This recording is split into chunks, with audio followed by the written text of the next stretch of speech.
Welcome, everyone. It's great to see you all here. Some familiar faces and names and some new to me. I'm pleased to have you here for another intentional hiking event. So I'm really thrilled to have on trail tourism expert Amy Camp today to share some valuable knowledge and inspiration for leveraging trails to enhance community life. So Amy's been at the center of the Trail Town movement for 15 years now.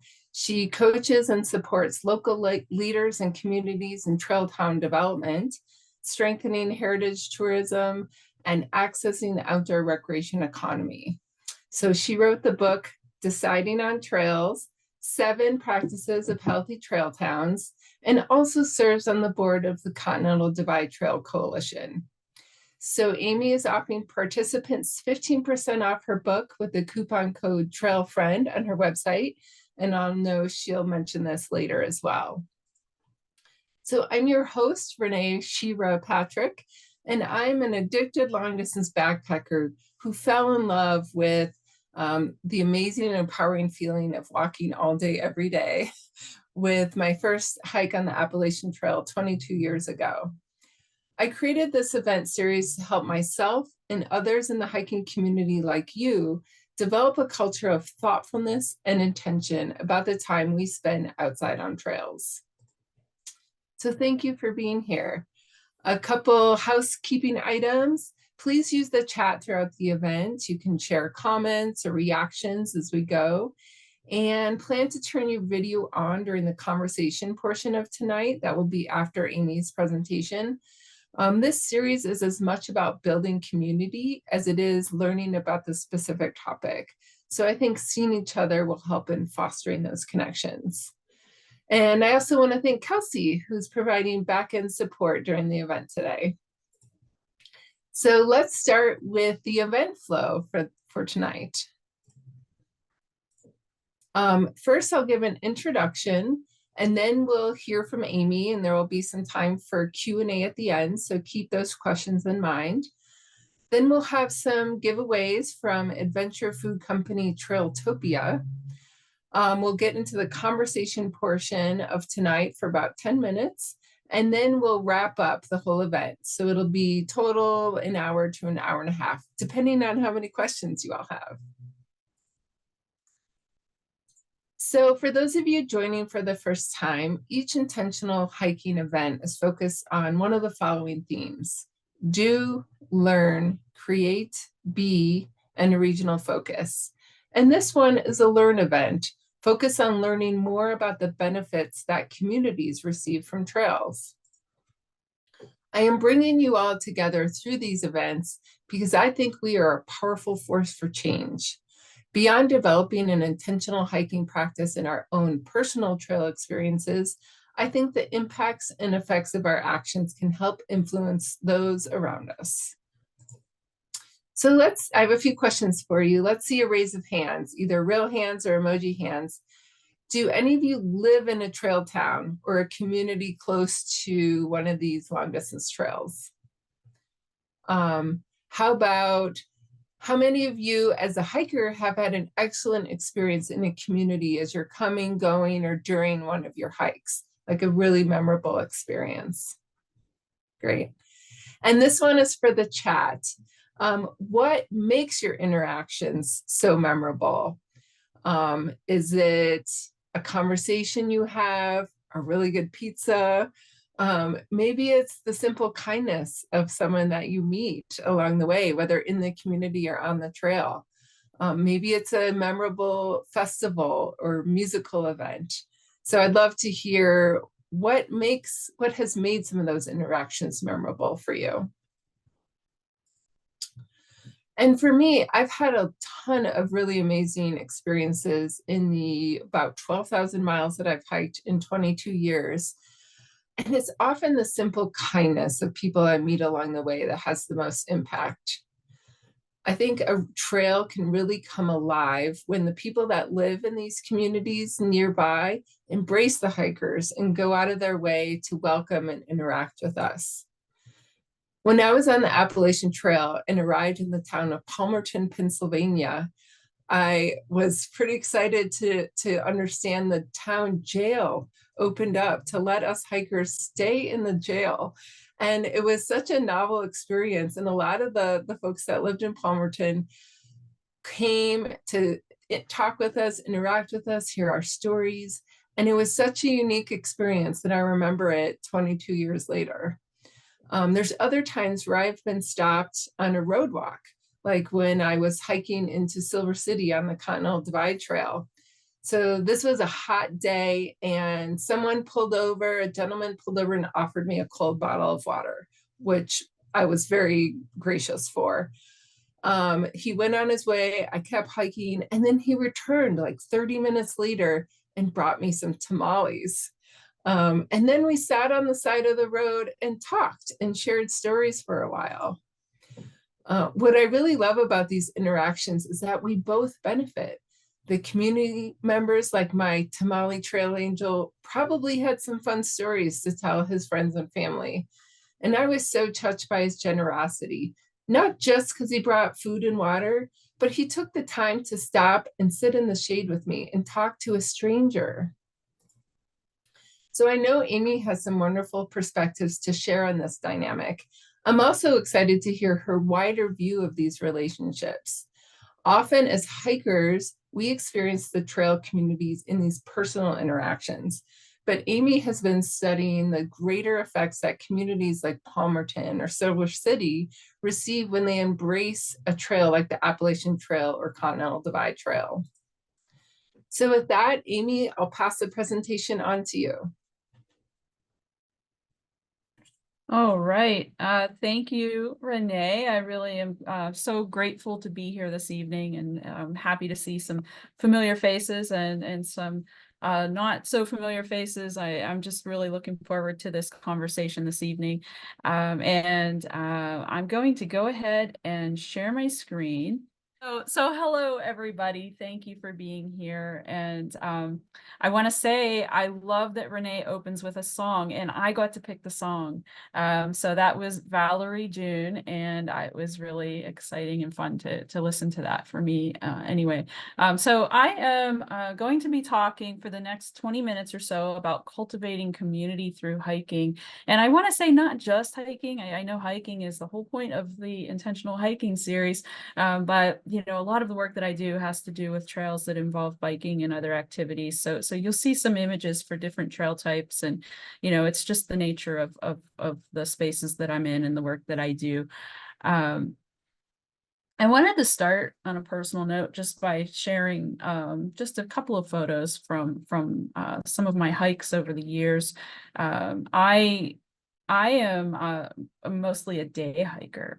The picture on the left is of me what feels like a million years ago sometimes. I was in Arches National Park. I was, I think, 23 years old at the time that this photo was taken. If I close my eyes, I can still remember the way that the sun felt on my skin that day. And it was part of a like a fly out to Vegas and rent a car and drive around the Southwest type trip. And was one of two early trips in which I was just, driving, exploring, doing some day hikes, and, really learning about a different part of the country. And that was such an informative time for me. The photo on the right is on the Laurel Highlands hiking trail in southwestern Pennsylvania.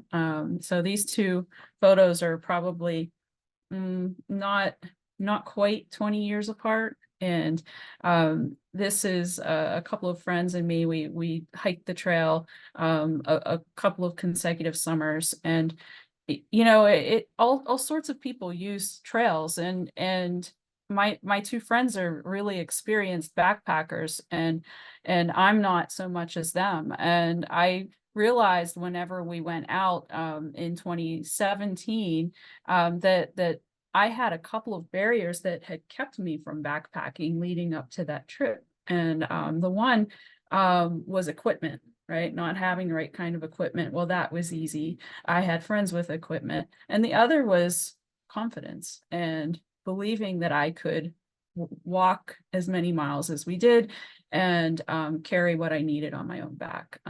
So that was another really informative life experience to realize that, well, yeah, I can, and just wanted to share that with you.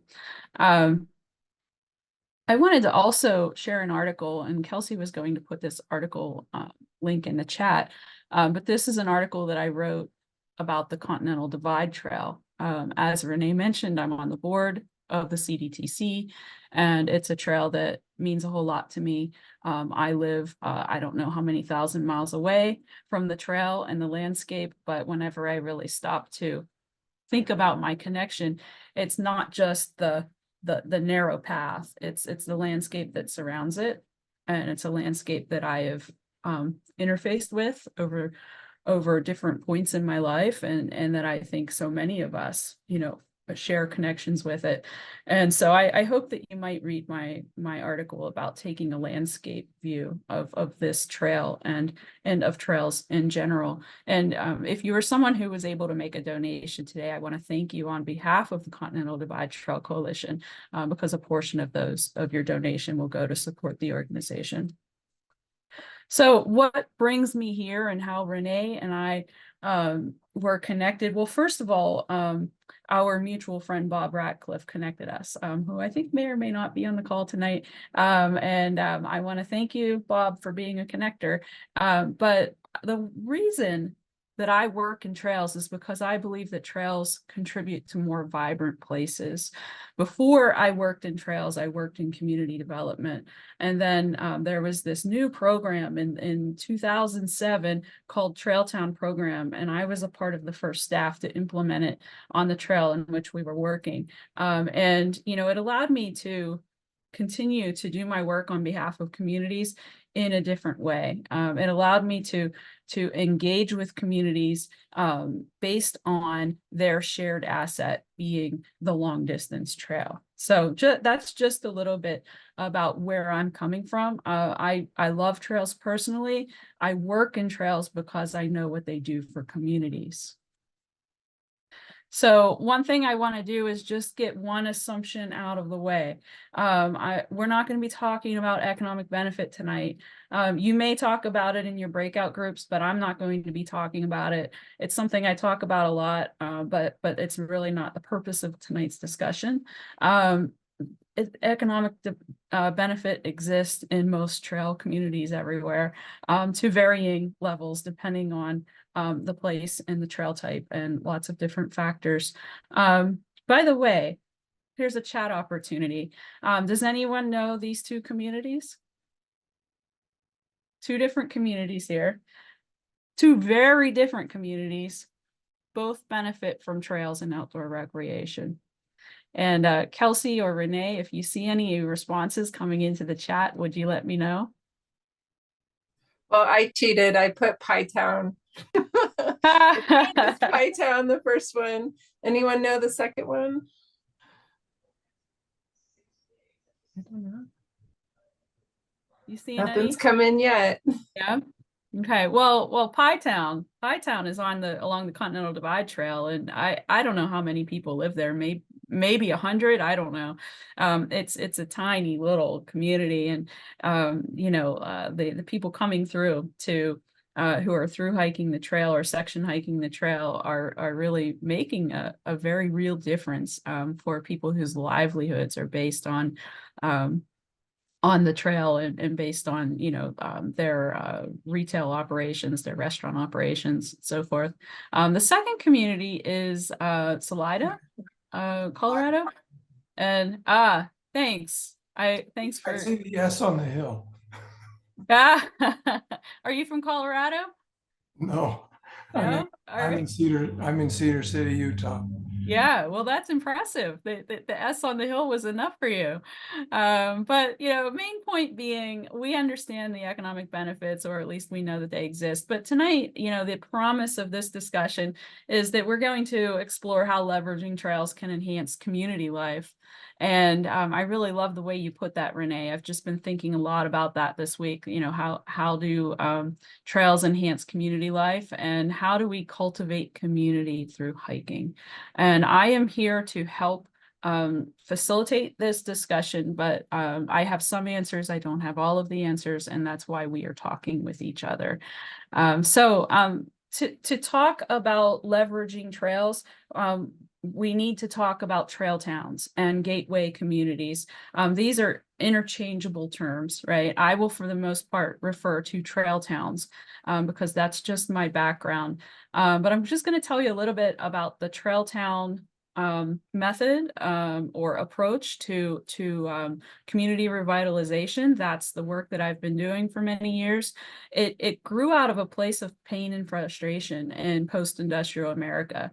Rural communities who had lost a lot of their vitality, had lost their often extractive industries, rail corridors, as you can see, that were left abandoned. And there was just this opportunity to do something. And, you know, of course, ripping out the railroad tracks and laying down trail was one such opportunity. But you know, the Trail Town program that I worked on was on the Great Allegheny Passage, which is a rail trail. It's a rail trail in southwestern Pennsylvania and western Maryland, 150 miles. And the trail was built over time, over a 40-year period in sections.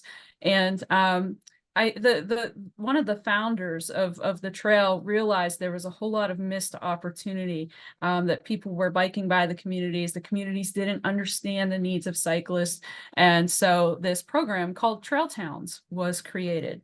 And right around the same time that we created the Trail Town program on the Gap, which is the image in the middle, there were other efforts as well taking place. The Appalachian Trail Conservancy was imagining community program, which they later brought to life. There are now more than 50 communities along the AT that are designated trail communities. Also, the Florida Trail had a gateway community program that they created.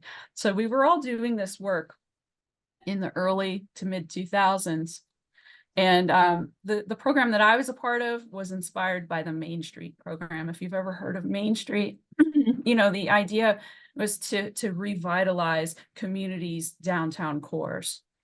And again, for us, that was revitalization through treating the trail as an asset. We considered the program to be a regional approach to rural economic development. So we were very focused on economic development.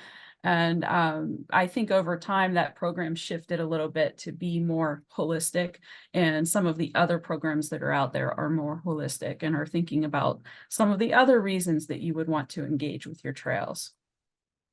This is a map that I have in my book that just demonstrates the trail town presence throughout the US and now Canada. There is a trail town or a gateway community presence in at least 28 states as well as Ontario. So this is something that is there's no national or international body that is, you know, running a trail town program. It's just something that we did in Pennsylvania and Maryland, that the Appalachian Trail Conservancy did, and so forth, that other people took note of and are doing in their regions as well. So it's something that's very adaptable and is done according to local needs and capacity. So this is a definition that I like to use. The North Country Trail Association calls a trail town a community through which a trail passes, that supports trail users with services, promotes the trail to its residents, and embraces the trail as a resource to be protected and celebrated. There are other definitions for trail towns, including the one that we used, but I think that they just really hit the nail on the head with it. I love that they include the trail as a resource to be protected and celebrated. It's not just transactional. It's not just about tourism. It's about communities embracing their trails. Another way to think of it is that to be a trail town is to make a decision to pay attention to trails. And that's actually where my book title comes from, deciding on trails. But communities everywhere face this decision as to whether they are going to invest in, embrace, and celebrate their trails. It's a program. that you can use, but it's also a mindset. It's a sensibility. It's a way of thinking about trails, and it is a way that I think a lot of people now think about trails. It's entered, I think, the vernacular. In fact, I use Instagram a little bit to think about whether people understand what it means to be a trail town, if whether they know this term. And in 2013, not long after Instagram was created, the hashtag trail town was used 5 times. 5 times in an entire year. Over time, as of this afternoon, the hashtag has been used more than 5,000 times. Right. So it's become, again, a part of the vernacular. If you're looking at the image, I mean, there are Trail Town beer cans and all sorts of different things. I think hikers just know this idea of Trail Town and use it in their own posts, that sort of a thing. Just a couple of other hashtags. Trail towns, just adding an S to it, has been used about 1,000 times. And because Renee was talking about pizza and posting about pizza leading up to this event, I just looked up pizza for the heck of it. 73 million times people have tagged pizza in their Instagram post. Again, my book. Go ahead. Go ahead. That must be on the AT. We can get into that later.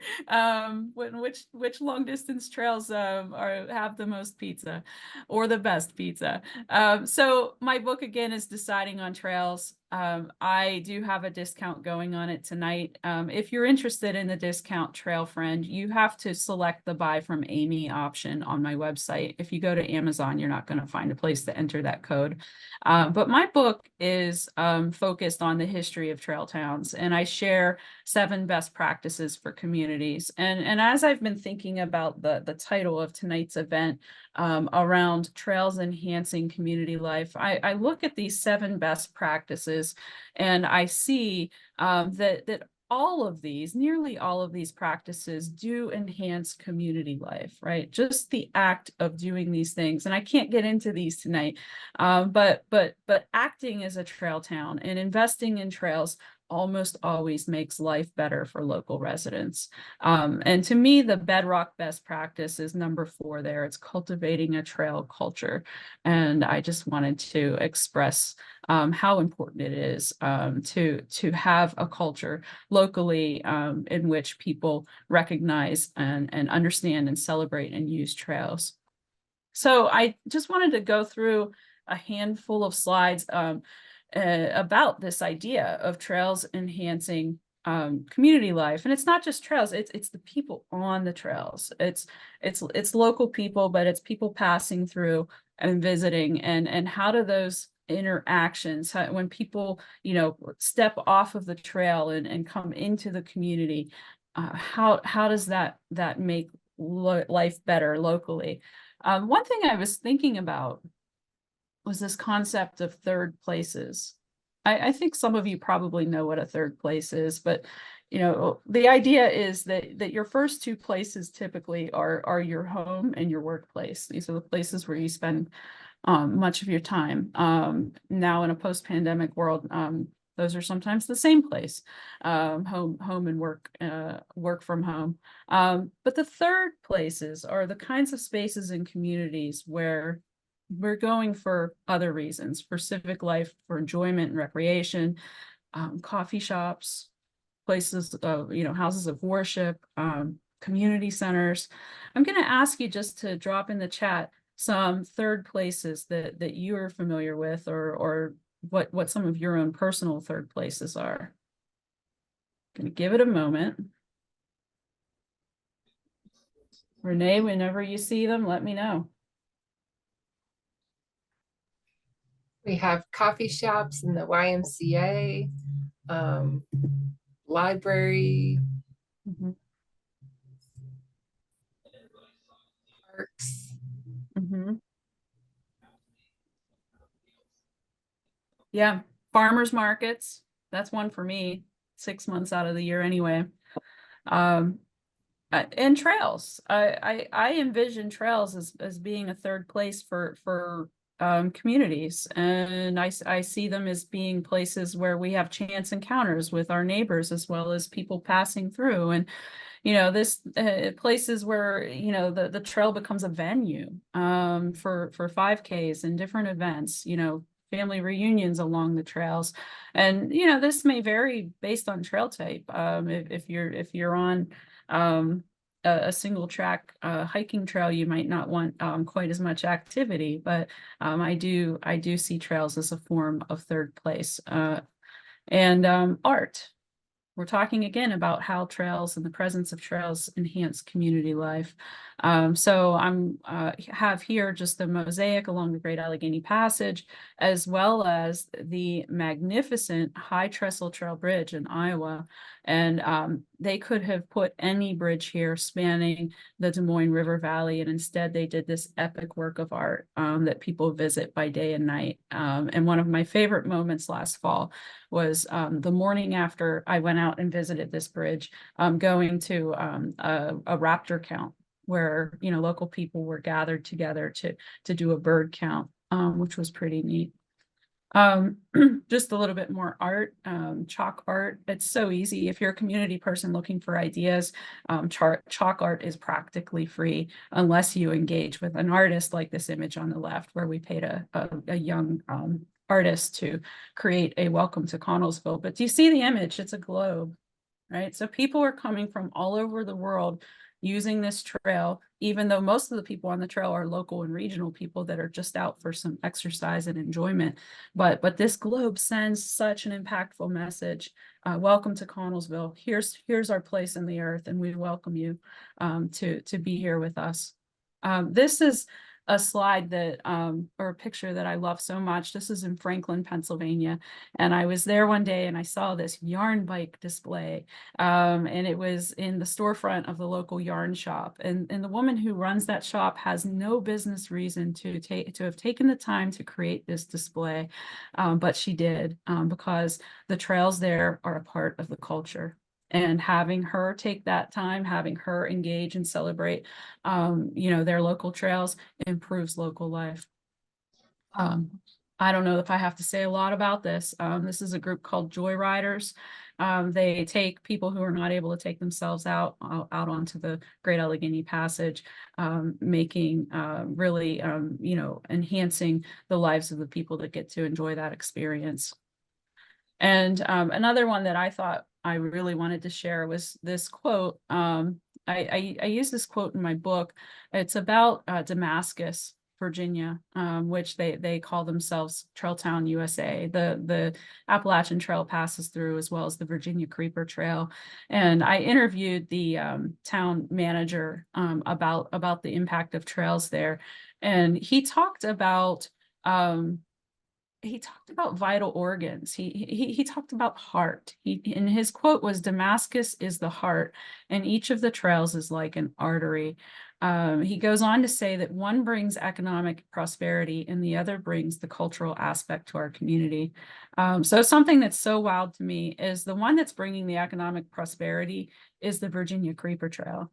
It's a 34-mile rail trail, and it supports something like 5 outfitters in the community. It's really just an economic engine for this town of 800 people.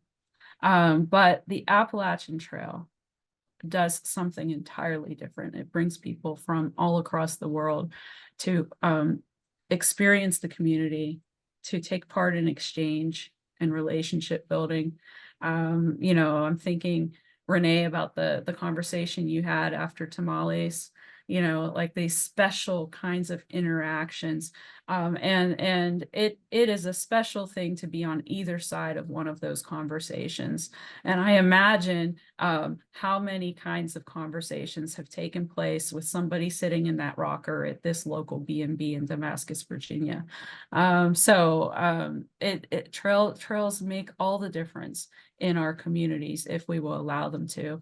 And the last slide, before I think I have just a couple of closing slides, is a quote from somebody. There was an older gentleman that approached me one time years ago when I was doing some work along the Great Allegheny Passage.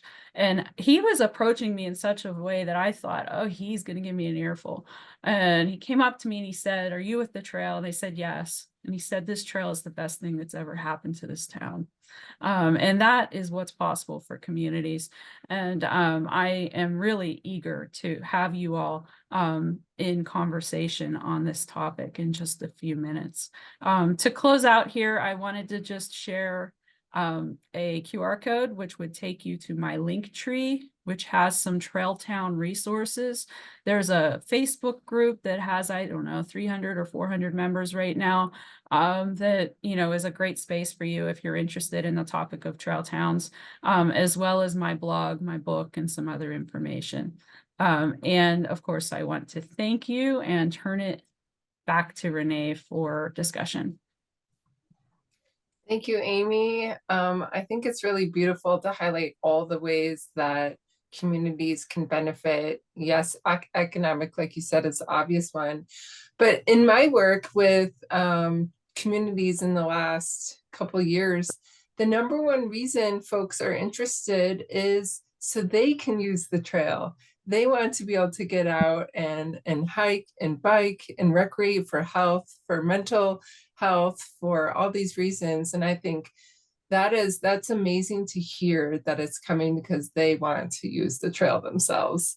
Have you encountered that a lot in your work? Is like it's a benefit for the Yeah. community? Yeah. Yeah, absolutely. My friend Julie Judkins, who used to run the Appalachian Trail Community Program, she has told me that, you know, the AT isn't some hiker highway out in the woods. You know, it's meant as a space that interacts with communities, and brings people into communities. And of course, there's the whole topic of people creating community along the trail as well. But you know, trails work best when local people are using them. And if local people don't get trails, when visiting hikers and bikers get into town, they're going to feel that. They're going to sense it. They're going to sense that it's transactional at best, if they can even find the services that they need. So it's really vitally important that local people are out using trails. And we learned that during the pandemic as well, whenever we all were encouraged to use our close to home trails. And boy, did we. Yeah. So here's a question to start us off. What if we're living in a community close to a trail, what's the first thing we should do? Say this community is not really acknowledging, okay, give someone some water and some tamales, but like, what do we do to get the community sort of interested or thinking about this idea of let's embrace this? So I'm going to share my answer, but I know we have other trail town professionals on this call. I see that Serena's here, who's worked in trail towns, and I see that Kim's here and maybe some others. So if anyone else has any other ideas, jump in. But I mean, I think it's really important to activate our trails locally, with local events, local programs.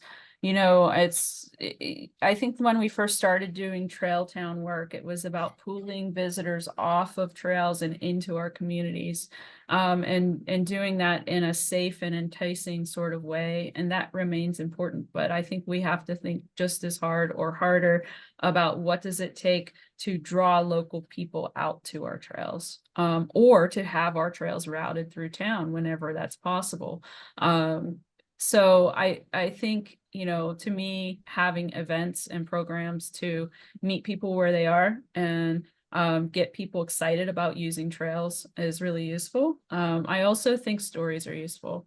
Sharing stories about the impact of trails on people's lives, stories about how you sat and shared tamales, or how you sat, you know, on a couple of rocking chairs and talked with somebody from Brazil for an hour. Those stories matter. Data matters, but stories go a lot further. Did anyone else have any thoughts about how we do this?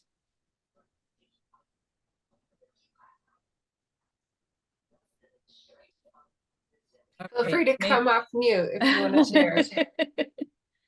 I'd be happy to share a little Go ahead.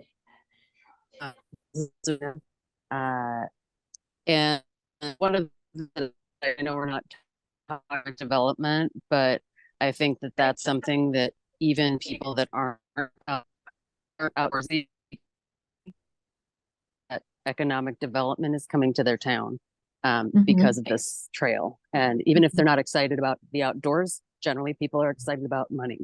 And so that might get people that aren't already, into the outdoors on your side. And I find, especially with like town councils where you might have people that aren't outdoorsy at all, that's really made a difference in my work.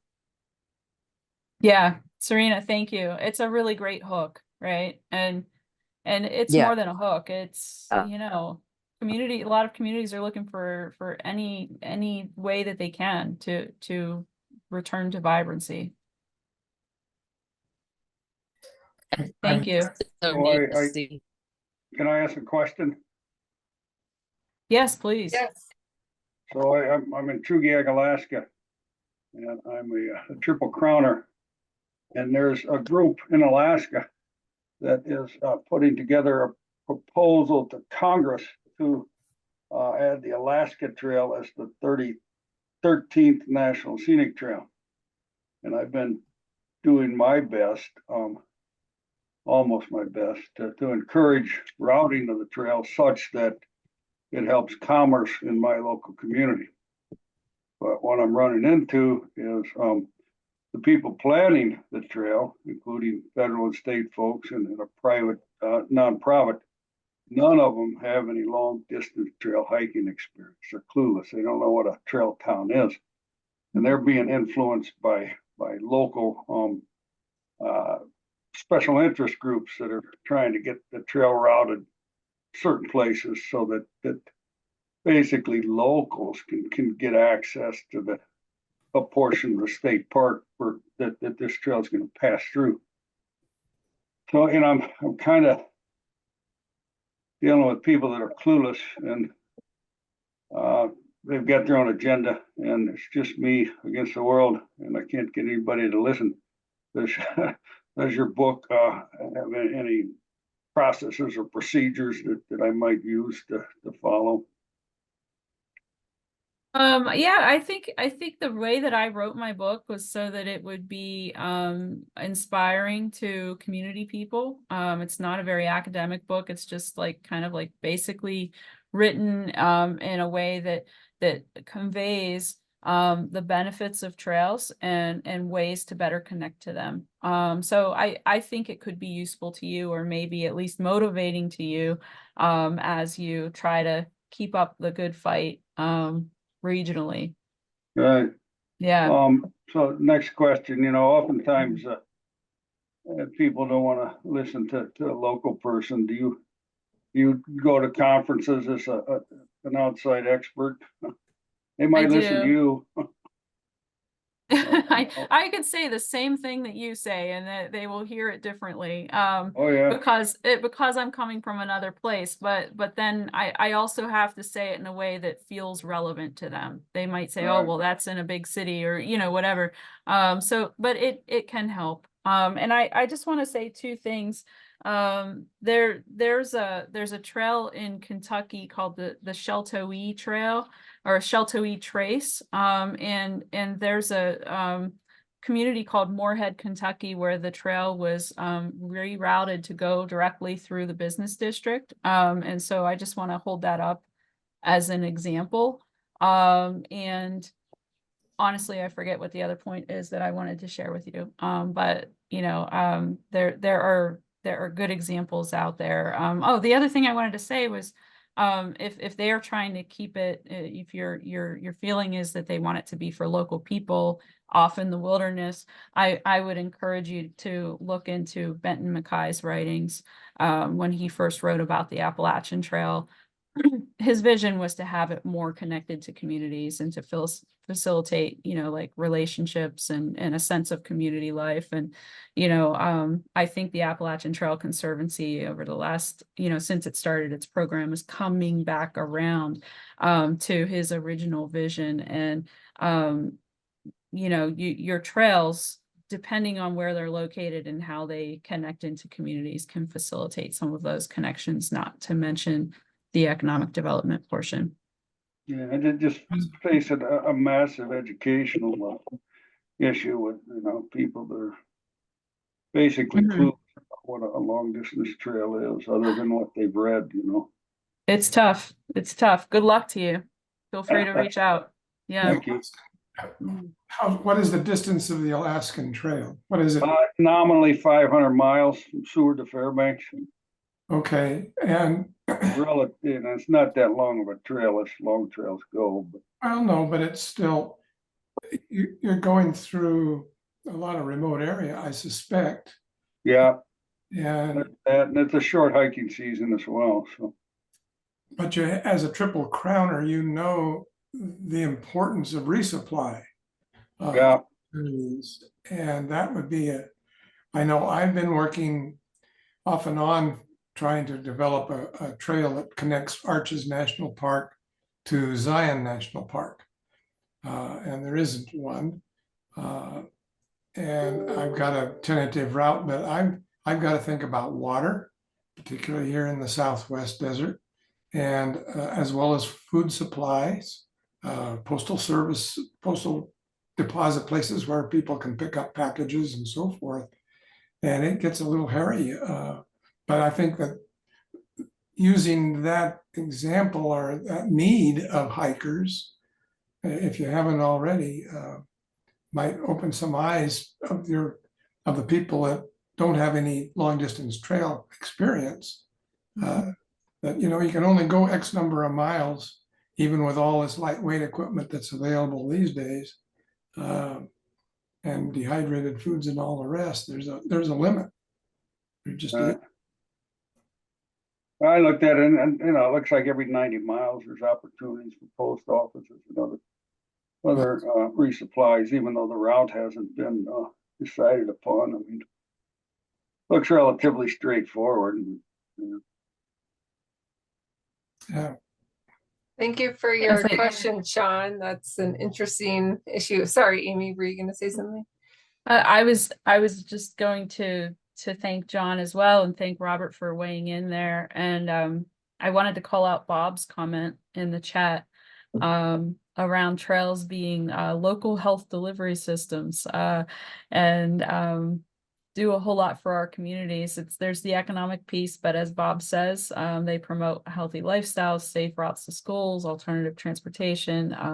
There are so many different ways, angles that you can take in trying to convince your local decision makers and your neighbors around the value of trails. And, it might be a different message depending on who you're talking to, but they're all valid, in terms of, reasons to embrace and connect to trails.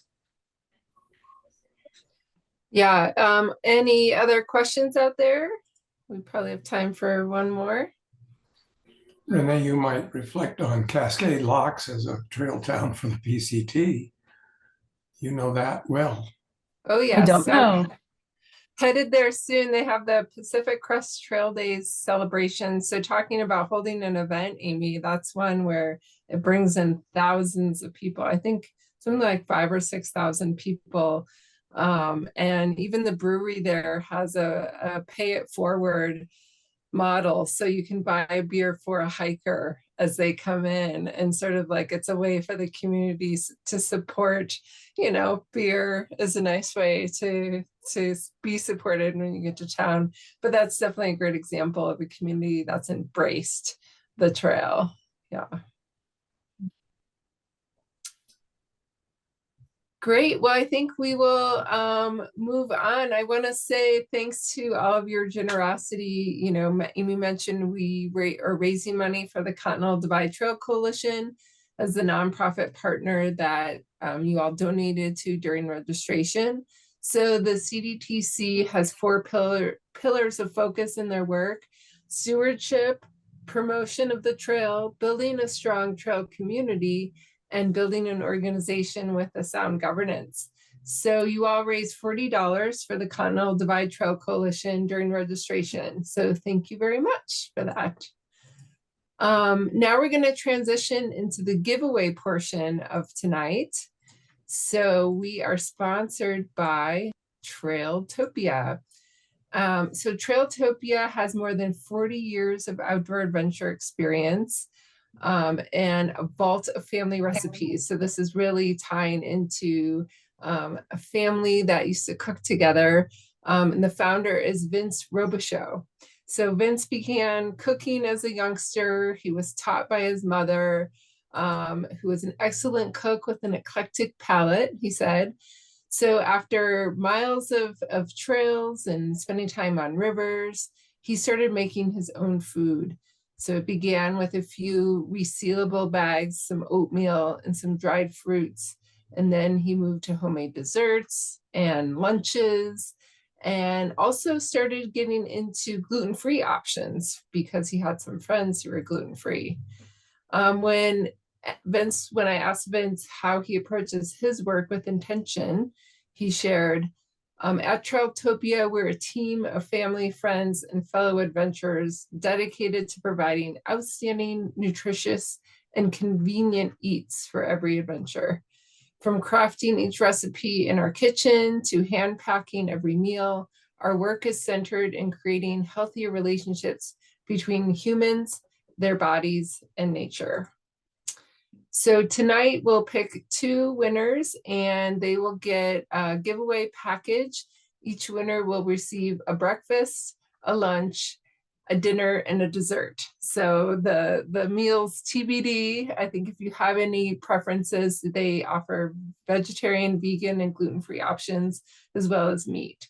So I'll follow up with you if you're the winner to find out if you have any preferences. So this first question for the giveaway is a subjective one, meaning there's no right answer. So open up your chat box and please input some responses and I will pick someone to win. So the question is, what is a luxury food item you sometimes indulge in while on trail? So this would be something special that you don't always carry, but when you pack it, it feels like a real treat on trail. So, oh, I see s'mores in the chat. Yes, that's can be delicate to carry on trail, especially like keeping the graham crackers from getting crushed. So that probably takes a special packing technique. Ooh, candied salmon. That sounds delicious. I see PB&J, fresh fruit, definitely. Sometimes I like to carry avocados, which if you get them ripe and not, or before they're ripe, they can keep a few days. Any other answers? Oh, a candy bar you forgot was in my pack. Coconut water and goat cheese, yum. I like Serena's style. Great. Well, I'm actually going to go with the s'mores just because packing a s'more on a trip, I've never even thought of that. And like I said, it takes a certain talent of packing. So Kimberly will be in touch with you. You'll be winning one of the giveaway packages. So this next question is based on the special offerings. Like I said, they make meals for gluten-free folks, vegetarian and vegan options. So this is some trivia. So what disease is most severe related to gluten intolerance? So what's the name of a gluten intolerance disease that the most severe case of it? Celiac. All right, Kim, you're quick on the trigger. So Kim, congrats, you are the second winner of the Trailtopia package. So celiac is actually an autoimmune disease that may damage the digestive system. It can cause many symptoms, including skin problems, digestive issues, mood changes. So if you're on the trail, it's really important to have food sources that avoid gluten. So Trailtopia actually offers breakfast, lunch, and dinner gluten-free options. So that is something to keep note of if you or your friends have that allergy. So again, thanks to Trailtopia for sponsoring today's event. And with that, we are going to get into the conversation portion of tonight.